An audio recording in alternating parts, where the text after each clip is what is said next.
Another day, another basketball stories na naman ang pagkukwentuhan natin.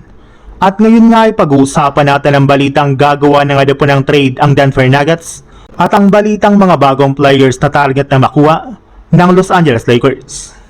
Dalawang araw nga po bago magsimula ang free agency ay naghahanda na nga po ang Denver Nuggets na mapalaki ang available sa kanilang cap space upang sa ganon ay makakuha sila dito ng mga bagong manlalaro na makakatulong kay Nikola Jokic.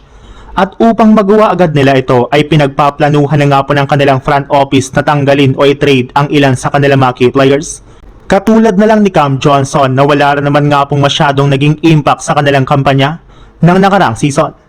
Meron na lang naman nga po itong $23 million na expiring contract, kaya kung sakali man nga po na matanggal ito sa Denver Nuggets ay may iwasan na nga po ng kanilang team ang pagpasok nila sa second apron at makakagawa pa nga po sila ng sapat na cap space. May ilang mga teams na naman nga pong nagbigay na ng trade interest sa kanilang player katulad na lang ng Miami Heat, Boston Celtics at ang Lakers na gustong magkaroon ng instant scorer na makakatulong kay Luka Doncic sa kanilang kampanya sa susunod na taon. Sa ibang balita naman, base nga po sa ibinulgar na balita ng isang NBA insider, bagamat man nga po plano ng Lakers na bigyan si Marcus Smart ng bagong kontrata ngayong offseason para makabalik ito sa team sa susunod na season,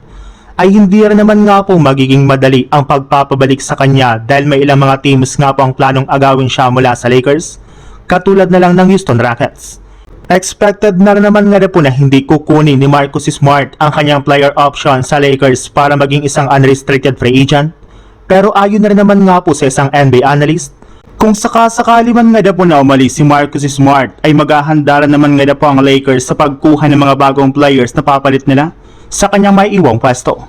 Kabilang nga po sa mga trendy players na target nga po nilang kunin sa trade ay sina Aaron Smith mula sa Indiana Pacers, Cam Johnson mula sa Denver Nuggets at Jarvis Walker mula sa Indiana Pacers, since silang tatlo nga po ang balak na kunin ng Lakers ngayong offseason.